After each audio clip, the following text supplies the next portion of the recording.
Welcome to Alligator Preserves, everyone. I am your host, Laurel McHargue, and today I have a guest who I think is going to surprise you with some of the stories he has to share with us today. His name is Gunther Allen, and he knew a man many of you didn't know by the name of Roy Shearer, but you'll know him as another name. Gunther, welcome to Alligator Preserves. Thank you for having me. It's good to be here. You're welcome. And I see you've got your buddies in the background there. They're Yeah. they're there for moral support, Chewy and yes? Louie are going to give me my support. Yes. Chewy and Louie.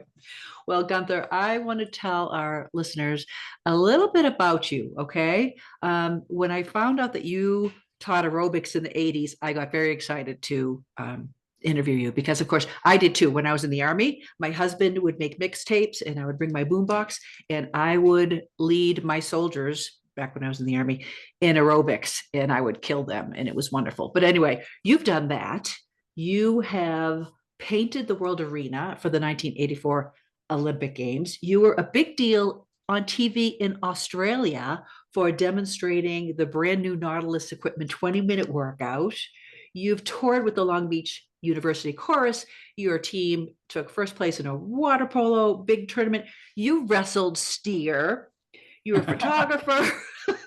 When I read that, I'm like, oh my gosh, you're a Chip photographer. dogging. Yes.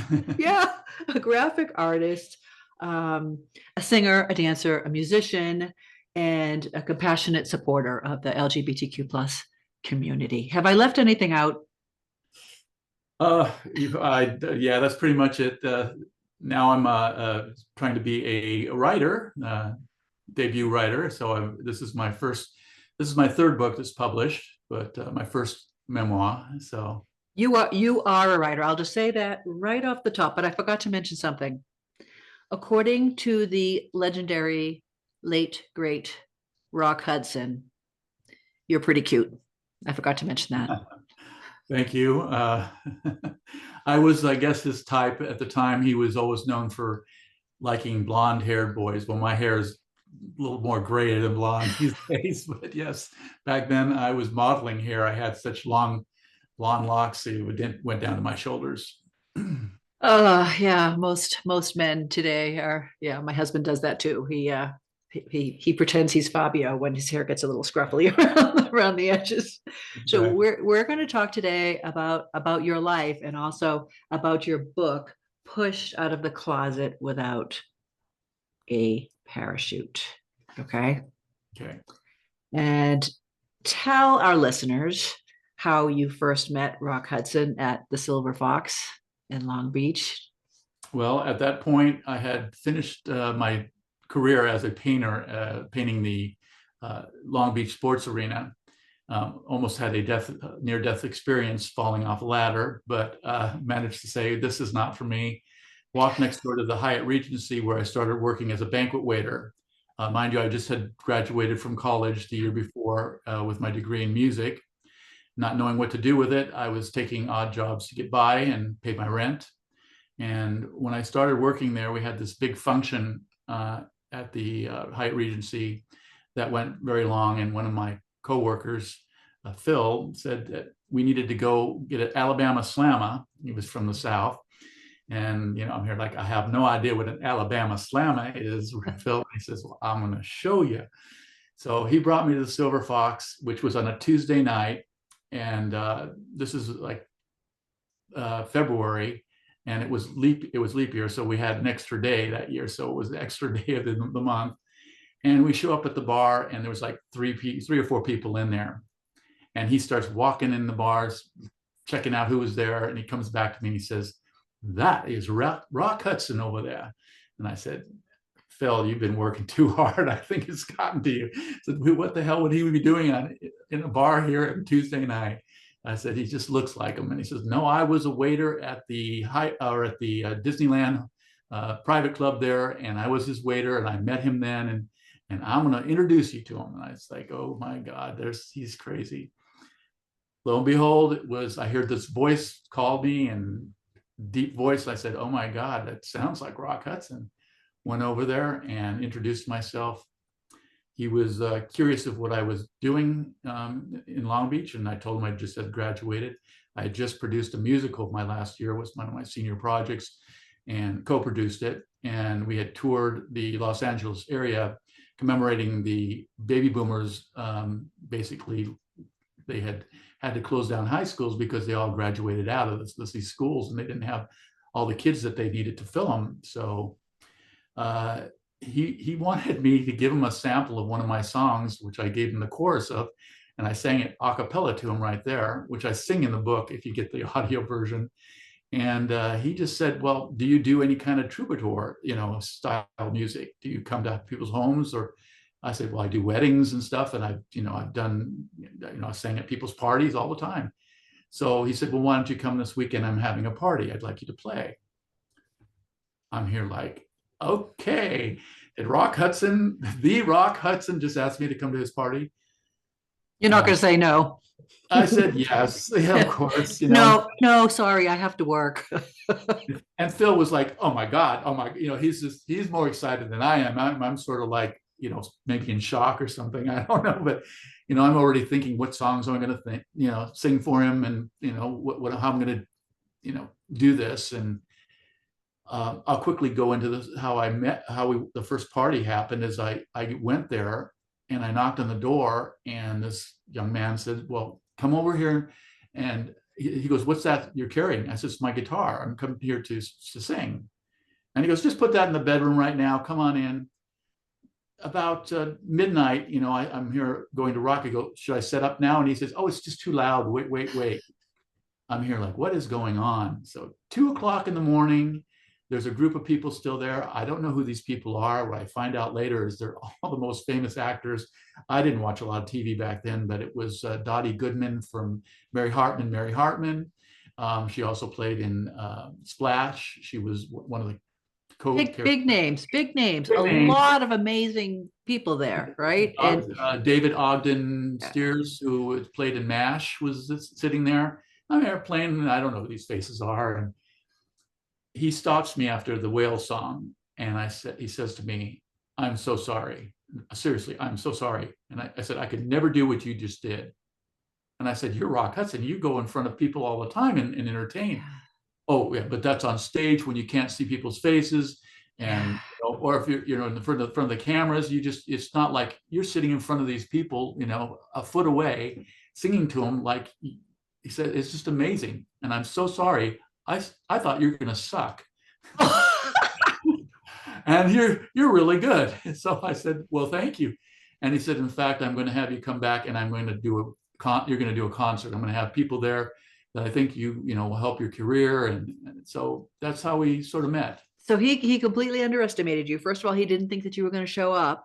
Second of all, he really didn't, since he didn't think you were going to show up, he thought you weren't going to play. And then you did play, and you blew them all away. And again, I listened to the whale song, and it is, it's tear-jerking. It's sad. It's a very, very beautiful song. It's a true story about when I was living in Hawaii, and I was on a surfboard out in Pohiki Bay, which is on the Big Island. And I see all these buses coming up, and I'm going, what's going on here? And they're all coming out of the bus looking. And before you knew it, I'm sitting in a pod of whales coming around me. And I'm here like, oh my, I didn't know. You don't see all of these videos you see on YouTube. So it was like one of these encounters you don't expect, or you've never seen me before. I started squeaking on my board, and this little baby whale comes right next to me and looks at me. And the mother comes on the other side and eyes me with these eyes, and I'm not going to touch your baby. I'm fine. And wow!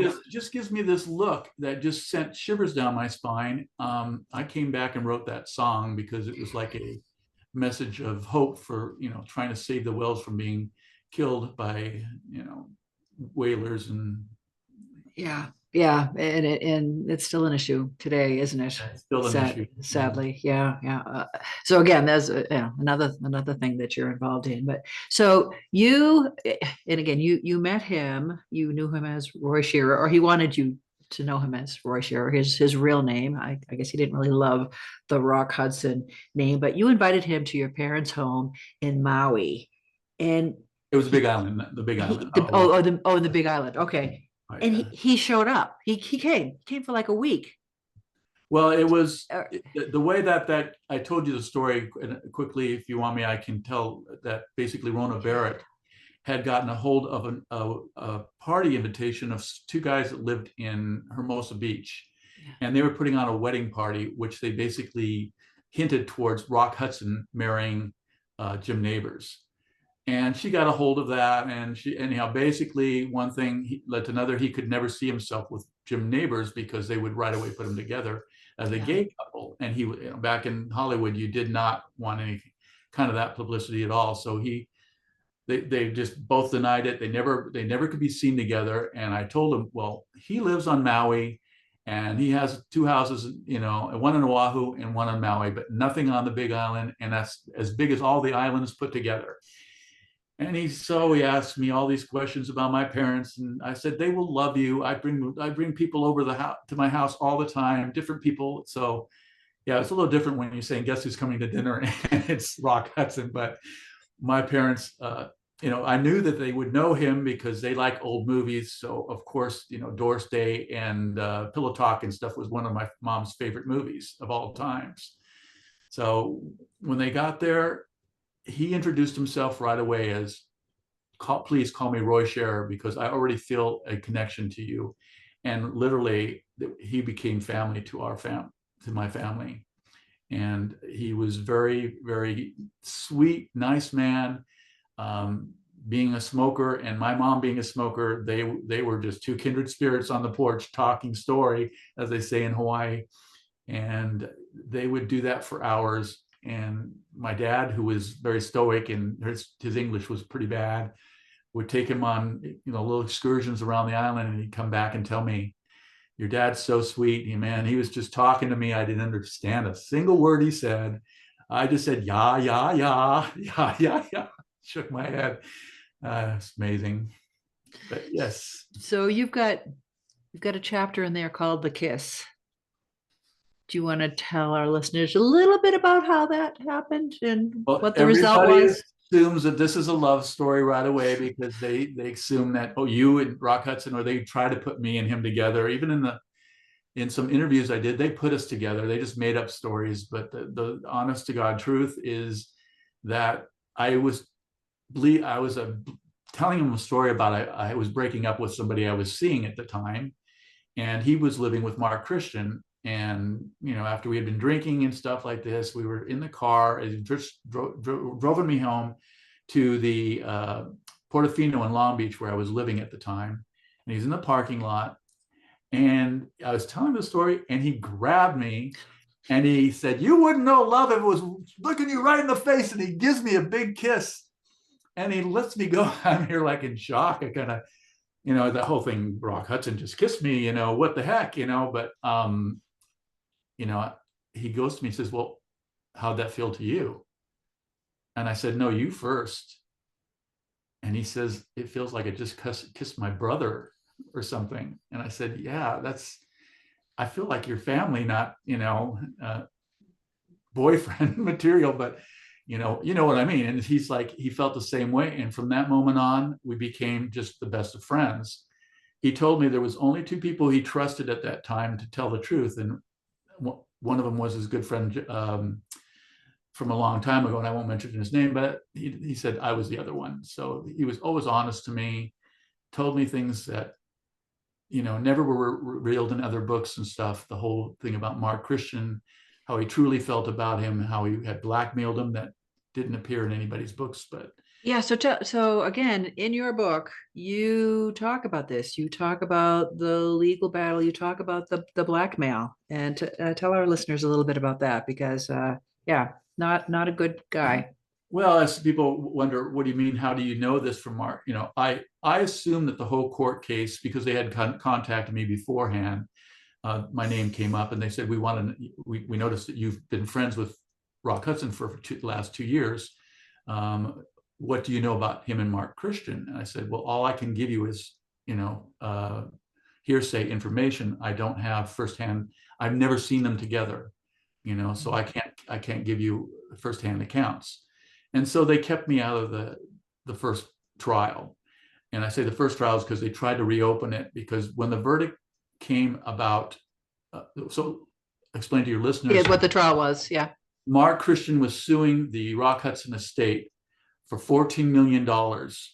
And that's what I assumed the whole case was about, was he was suing the state because Rock Hudson had not told him that he had AIDS. And, as far as I knew, I didn't know the truth. All I knew was what he told me, that they hadn't been together sexually for at least the 2 years that I'd known him, and that he had blackmailed him to stay in the house by saying he'd go to the National Enquirer and expose him. And, there was times where we got a little bit drunk party and stuff. And I said, why don't you just get a hitman or somebody to scare the hell out of him? I didn't, we were just kidding, semi-kidding, but, scare him or get him I said, pay him off or something. Yeah. But he just felt, I don't know what the word is, but the guy was very manipulative, and he was manipulative to me. Mark Christian. Yeah. We're talking about Mark Christian. Yeah. And it's that, so we're talking about 4 years after he died. The court case finally came to the trial. The trial finally went through, and they awarded Mark $22 million. And he came on TV, and I'm at a party, and they're saying, he comes on there, and he's giving his account, and he goes, I can never have, intimate relations. Well, he said sex, but he said intimate relations with anybody anymore, because I fear that I may still come down with AIDS. And this fear is, it's like PTSD. I'm in constant fear. Well, there's something wrong with that story, was because I had been with Mark Christian intimately. Yeah. And I said, you lying piece of. Yeah. These guys at the party goes, wait a second. Why do you know this? I said, well, I was with Mark.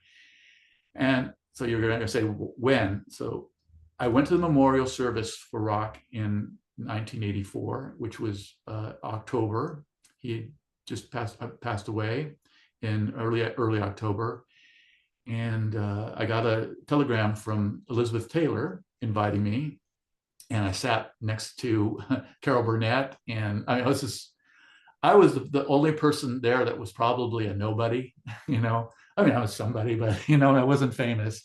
And, I went through this party, and I had some great conversations with, Elizabeth Taylor a little bit, but Susan St. James, Ricardo Montalban, we kind of played a trick on him, because they said, well, who is this guy? And my friend Dean Dittman, who was also good friends with Rock, said, oh, he's a producer from out of town, from Germany, and they're doing a movie, but it's going to be in bilingual, and they're looking for some actors. Oh, give him my card and stuff. We just played with it and thought I was some kind of producer, and it was just, that's things that Rock would do all the time. He was just a trickster and did stuff like that. So I did that with him, and we had a lot of fun.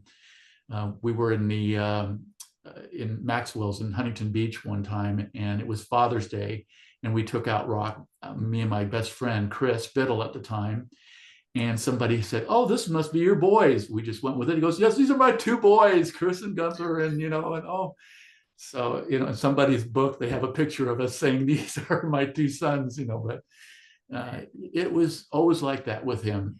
And he was a real guy. He was after I real person. Famous, I bumped into Mark Christian, and I had always wanted to really talk to him to find out, if I could, his side of the story. Anyhow, he had no idea who I was.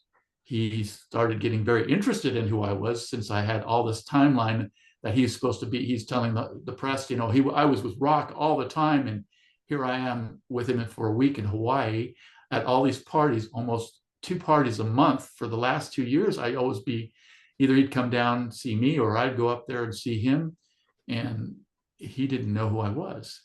Rock had compartmentalized his life. He had different people that he told different stories to. Yeah. He had the Hollywood crowd. He had the real, I call him the Roy Scherer, the real people in his life. Which you fell into, yeah. And then he had the people from the castle, and that was what he nicknamed his house in Coldwater Canyon in Hollywood. And those were the people that were employed by him, his secretary, and all these other, James, his butler. Yes, he did have a butler named James, and all these people that Mark Christian knew was that part of the group. So he got that story. So he never knew about me. Anyhow, we exchanged numbers, and I didn't think I'd ever hear from him again. But lo and behold, we had these conversations, and he was very convincing. I'll be honest, I was pulled in, suckered in. Yeah. And he came, he said, I want to talk to you. He said this, I want to talk to you face to face. I want to really look in your eyes to see if you're telling the truth. And I said, so do I. So he came down to Laguna Niguel, where I was living, and one thing led to another. We ended up being intimate for about, half a month, maybe a little bit, maybe closer to a month. But he ghosted me. I couldn't get a hold of him all of a sudden. And I said, well, obviously he's not that interested. The last time we were together, he was acting kind of strange, and it just like, I didn't know what was going on. Well, of course, on TV then, about a week after that, Marvin Mitchelson and he were on there. We're suing the Rock Hudson estate for $14 million. And I was like, I'm such an idiot. I was such a fool. And again, so I got played. So you got played. So talk to us about fake news back then. And again, you weren't out to everyone then, were you? No, I was. So I'm an only child, and my mother's only son, and did she have any inkling? Well, maybe she did, but I brought girls over, friends of mine from the chorus that I was in, and when we toured Australia, New Zealand, I don't know what they thought, but I just, here I was, never talking about any girlfriends, serious ones or anything to them ever, except for in high school when I went to the prom, of course. But back then I didn't know, And again, this was, the 80s. I mean, when I was in the Army, it was don't ask, don't tell, right? I mean, right. You didn't. Well, you didn't. It was, it was also the sexual revolution was still in play too, and there was a lot of people were promiscuous, and I was the opposite of that. And when the AIDS epidemic hit, I was celibate. I didn't meet anybody, and all of a sudden, Mark Christian came and says, "I'm the safest person in the world. The doctors have tested me in France. They've tested me at UCLA. They say that I have no antibodies. I'm perfectly fine, and I'm the safest person you can be with." I said, "Doesn't matter. I'm still wearing a condom." And yeah. And he lied to you. And he said, "Well, the fake news." So here I am. I had already talked to an old lawyer, and they suggested I not do any interviews, but I accidentally did one before he said no. And it doesn't matter who you talk to back then. If like the Times called you, we had answering machines back then. Yeah. If your answering machine picked it up, they could say that, "Oh, we connected to him. Here's our records showing that," and they could make up a story. They could say whatever they wanted to, and that infuriated me. And I unplugged my phone, of course, and told my parents to do the same thing, because I got outed to my parents because the papers called them in Hawaii immediately, and then they're saying, "Oh, well, did you know your son, was intimate with, He said, "No, he wasn't. They were friends, and he was like family to us." But I told her to unplug the phone, and I was outed to the world. I mean, not just my parents. Yeah. I was in every newspaper so what happened was that when I said I was together with Mark Christian, said, "Would you do a deposition? Will you be the smoking gun, because we can reopen this case?" I said, "I don't want to be drawn into this circus. So can I do it as, could they do a gag order? Could they just do it anonymously?" Well, they promised me all that, but I didn't get it in writing. You guys sit down. They're taking away the show. Sorry. They're having fun back there. We got the trash man coming down the street. They're getting a little antsy, but sorry. A little they're getting a little frisky back there. So yeah, I just, when I heard that, and I took 2 lie detector tests. They ended up taking a written deposition. They wanted me to do the whole circuit, they called it back then. Yeah. Phil Donahue show, the Sally Raphael, all of these shows. And I said, I talked to Chris, and he said, "Absolutely don't." He said, "You've already got an experience of, so I told you about the experience." So they were saying to me, "We understand that you won't go on these shows, And I said on the interview to him, I said, well, I started my own business. I'm a personal trainer, and I have a lot of clients right now, and I'm doing well, and I don't want to jeopardize that. And I don't talk about my sexuality to my clientele. They don't know about me. I'm not out to them, so I'd like to keep it all quiet as I can. And they said, and I said something like, "Oh yeah, I could lose $30,000-$40,000 overnight." Yeah. So they come out with a story that says he has a price. He won't go on a show unless he gets $30,000 or $40,000. The way they spend things. Yeah. Let me tell you, Horrible. people, you wonder what you hear in the news today. Yeah. Fake. It's always been that way. Yeah. Fake news is whatever sells the story is what they will say. Yeah. Yeah. Well, I've got to say, your book, in addition to the detail, incredible detail. You must have an incredible memory, but you also build suspense in your writing because of the detail and because we're waiting to find out what's going to happen. I mean, you are an amazing storyteller. Have you always had an incredible memory? Because the detail in your book is stunning. I kept notes. My calendar, I still do to this day. I put my workout routines and what I eat in the morning. I always put it down, and that kind of refreshes your memory because you can remember. If I'm ad-libbing it, I'm here like I get the years wrong or the dates wrong, but when I look in my calendar, it sets it straight, and I can remember things a lot better. Yeah, I have a paper calendar. I put things on, and I've got them for years and years and years. And it is amazing the things that you'll forget if you don't write them down. And as an author now, you get an idea, you've got to write it down, or sometimes it disappears. You have supposedly you have stage fright and dyslexia. And how did you manage to perform? And again, you were talking to Rock, and Rock was like, he couldn't believe what you were doing, and supposedly you have stage fright. Were you able to overcome all that? I don't even, to answer that question, I have to just kind of psychologically understand myself. But I used to always play guitar and sing with my neighbors. She and I would sing duets and stuff, and then she got me into doing caroling around the neighborhood.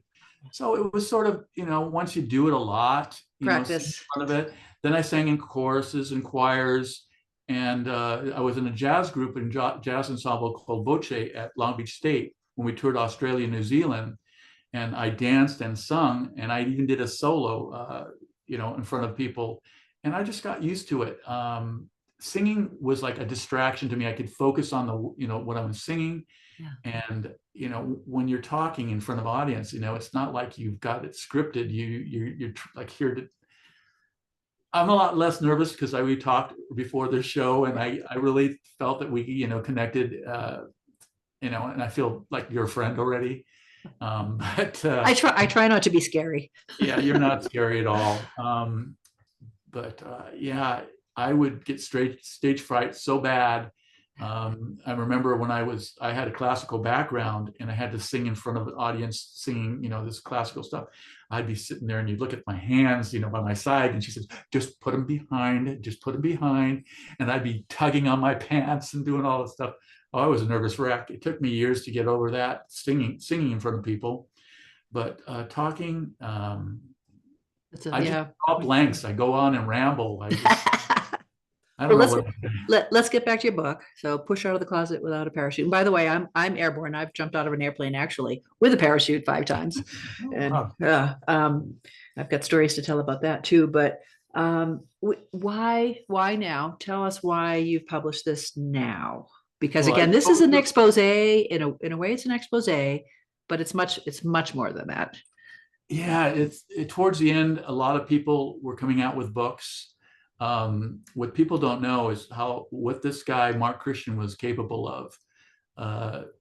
Dean Dittman and I we all met the same night at the Silver Fox. So Dean Dittman was the person that I would be like go-to person. The house that we used to always perform at was at Dean Dittman's house right down below Cold Canyon, wherever he lived, Coldwater Canyon. Mm-hmm. And just a few minutes from his house, but that's where we used to always meet at. Well, Mark Christian came up to his house one night. This is when the lawsuit was just starting, and he says, "I want you to back me in this lawsuit, and I'll give you a little something." Oh. And Dean Dean is a character actor. He's played Daddy Warbucks in what's son coming out tomorrow. Annie, that's Annie, right? Yes, and it was he was just a sweet man. He said, "Get out of my apartment, you whore," Ah, And a week later, his apartment got blown up. A oh, week later, I found out because I called him right after the whole thing when he was ghosting me, and I found him on the news with Marvin Mitchelson. I called up Dean. I said, Dean, and he goes, and I could hear his voice. I go, what's going on? And he started crying, and he's telling me my house. He had a cockatoo, and he got blown up. oh, Just geez. it's a bird, but it's Yeah, just, yeah, yeah, yeah. It's a he yeah. was cheering up and telling me the story, and so when I came out with my story and I told him my side of the story, what Mark told me, that he feared for his life for AIDS is all crock, because he was with me. If he was so scared for his life, why was he intimate with me? I could sue him for the same reason he was suing Mark Christian. Rock Hudson. Yeah, but you didn't. I didn't. I have my business. I was happy with my own success doing it myself the right way. Did they ever He find out who blew up the torched. apartment? No, they did not. But I got threatened. He found out I was a personal trainer. He went up to several of my clients, telling them I was AIDS, that I had AIDS, and I was going to infect them. One of them happened to be a very good Pauline Lawrence. She was a very good friend of mine. She was the one that helped me start my business. She was the first person I started working privately at home and said, "You should do this. Go to people's homes. You are so good at making people feel comfortable. Yeah. And do it." So that's how I got started. And then she talked me into going into the local college and getting a certificate in business planning. And so I did a business plan, and I started my business, which started booming, and I didn't want to jeopardize it. Yeah. And yet, this guy was worried that I'd jeopardize his $22 million settlement. And he had some of his friends, I don't know, he showed up down in Laguna. I once in a while would go to Dynasty Night at the bar down there at the Boom Boom Room in Laguna, and he came up to me. He came up to me and he gave me these dirty looks, and then didn't say much. But these guys came up to me and he said, "If you know what's best for you, you keep your effing mouth shut." Oh, And this is wow. after I knew when his house got blown up. I'm here. I got right away, got in touch with a lawyer, which was Pauline's son, Chris, and he said, "You need to. If you see him, you walk the other way. You don't. No contact." And he's no longer with us, by the way, right? No, that's why I came out with the book, is because he ended up dying of lung cancer due to smoking. He would have been better off suing the tobacco industry, probably gotten more from that, but they ended up, because of my testimony, they didn't reopen up the case. The judge reduced the settlement from $22 million to $5 million between two people, because he had sued also the person that was handling the Rock Hudson estate. Yeah. They settled. They went to arbitration and they settled for less than $3 million, was my understanding. Yeah. But still, dirty business. plus. Dirty business. Gunther, you lost a lot of people in the 80s. You lost a lot of friends. You lost Rock. You lost Roy Shearer. How did he say goodbye to you? And tell us about that. And you didn't really know, did you, at the time? No, towards the end, Dean and I, we didn't want to get caught up in the whole. It was just a circus, a madhouse. People were staged out in front of his property, and we didn't want to go to there. So when he went into the hospital, when he came back from France, and they put him into the hospital, we just thought, no, if he wants us to come, he'll ask us to come. But we didn't want to get, there was Elizabeth Taylor was there, all of the people. He was doing a swan song with all the Hollywood crowd. He was doing a book. He was co-writing the book that he told his story, but he was saying what he thought people wanted to hear instead of telling the truth. There were parts of it that were true. He did come out. He did admit that he was, had a relationship and that he had AIDS, which was, a big step for him back in those days. He was the first to do that. But he had actually came to me after he found out he had AIDS, and he knew that he was going to go to France and stuff. He came to my house, and this was right around my birthday in May. He passed away in October, so he came in May, and he brought me these handful of clothes. I mean, like 20 suits and camel hair jackets and cashmere sweaters, and he goes, "Here, you're the only person that'll fit in these because nobody's 6'4" in Hollywood. I mean, I'm a giant there, and they fit you." This was all of his wardrobe from Macmillan and Wife. My gosh. So here I have all Macmillan and Wife clothing, and I had a big chuckle with Susan St. James at the memorial service, telling her about that story, saying, "Oh, that's Rock. Yeah, he's always been that way. He's a very generous man." And so he came over there, and he also brought a tin of popcorn and cookies and stuff like that. And we wanted to take him out for dinner. I said, "I'm taking you guys out for dinner, because we were going to go out to this place." And he said he had to go use the restroom. And then he came out and he goes, "I'm not feeling too good. We need to go. I'm so sorry." But basically, after I talked to Dean back and forth, and Dean also got ghosted towards the very end, we realized that was his goodbye to us. He didn't want us to see him that way. He wanted us to remember him the way we knew him, as a good friend, someone to have fun. We were, before that, we went to the restroom and we were cracking up and laughing because my roommate at the time was he was a painter, Larry Christie, and he was so nervous. He was more nervous than I am getting up for the people. He was like shaking and stuff. And Rock was teasing him and trying to make him comfortable at the same time. And his mission at that time was to get Larry to laugh and loosen up.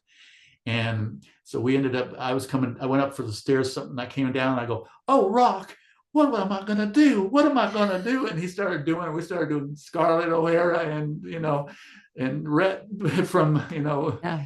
Gone with the Wind. Yeah. Doing the scene of that. And he was just started cracking up laughing. And so that was our goodbye, having fun the way we always had. And you didn't see him again after that?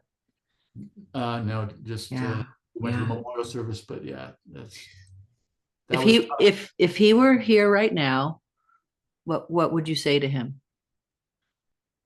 This might be a ridiculously hard question. I don't know. You don't have to answer that. I would be happy that he was still here, but he would be probably closer to 100 by now. So he probably wouldn't remember who I was anyhow. I would say that your book is a testament to a man who just wanted to be a normal guy. You say you wanted to please everyone, right? And again, you have countless. You talk about that in your book. He was a really genuine person. A depressing book. It's a book of inspiration, and that's what I want people to get out of it. Is realize that it's a book of friendship, opportunities that were opened up because of him. Even though I didn't become a musician the way I thought I would be, it gave me more confidence to do things that I probably wouldn't have had. He was a mentor towards me, and he gave me a lot of affirmation and positiveness that I didn't believe in myself that much that back then. Who was I? I was just a waiter, and before you know it, I had my own business, and I was writing for Entrepreneur Magazine and for the Orange County Business Journal. And well, looks. In your epilogue, you call yourself an ordinary person, and I would just have to beg to differ. Is there anything else you'd like to say to our audience? Really, I know there's a lot of people that are younger that don't even know who Rock Hudson is, and look him up. Look him up. But this is a story that's worthy of anybody to understand people in Hollywood in the way that people have to be in order to survive in Hollywood. You see this facade that I don't care who you're talking about, if it's the newer actors or the older ones, but they have to put on this whole fake show when you go out. We found that out. My parents knew Roy, and knew him as a person he said, I want to take you guys out for Easter Sunday. So Gunther, where can I take him? I said, well, this is Hilo. There's only 2 hotels that, back then that you can go to. He picked out the Hyatt Hotel there. We went there for breakfast. There were 100 people surrounding us. The word got out, and my parents were like, what is this? I don't understand. Do they still know who you are? And I said, Dad, yes. They play his movies and he's on TV, and he says, oh my goodness, what did they still pay you? And I said, we had to explain what residuals were to my father, but yes, he was so cute. But my dad, but he was also very old school, didn't understand. And Rock was just a genuine person. And if you want a genuine, real feel good story, yeah, it has a kind of a sad ending, but it ends up on a positive note. I'll just leave it there. I would say that you bring Rock Hudson to life in a way that I don't think any other biographer could or has. So I thank you for that. Our listeners today, we've been talking with Gunther Allen. He's the author of the book, Pushed Out of the Closet Without a Parachute. You need to get it. Follow him on his website. Where would you like people to follow you, Gunther? They can go on guntherallen.com. So it's very simple. There's got my book. It's my book website. And I've got 4 published books now. I'm getting the 5th one published. And I've got a series of romance novels that I'm doing. But I like this genre. I think I may do something a little more in the realm of memoirs, because I've got, like you said, a lot of stories to tell. Yes, you do. Yes, you do. Oh my goodness. And so listeners out there, follow Gunther on his site, get his book, please, his books, and read them. They're stunning. I will have links with amazing photos that you sent me, Gunther. Holy mackerel, beautiful photos. I'll have those photos with links on my website at leadvillelaurel.com. Please like and subscribe this. It's free, right? Yeah, hit that like, hit that subscribe, and do it today. Do it today. It helps us. It helps us indie authors. And give me one big favor. Yes. If you do get my book, please leave a review. I'd love to hear it. Be honest. I don't want you to say give me 5 stars, because I want you to be honest. I want to see what my viewers think. Yes, give them 5 stars anyway. Again, so many details, so many names, so many fascinating stories. The book. Yes, I was in the middle of ground zero, right when the whole what's this? Drawing a blank now, but whatever it was, whatever. O.J. Simpson, hello. Oh yeah. Yes. Like I said, there are names. You will be fascinated by the stories, and you are no ordinary man, Gunther Allen. Thank you for visiting with me today, and please keep being awesome. All right, you too. Thank you. Okay.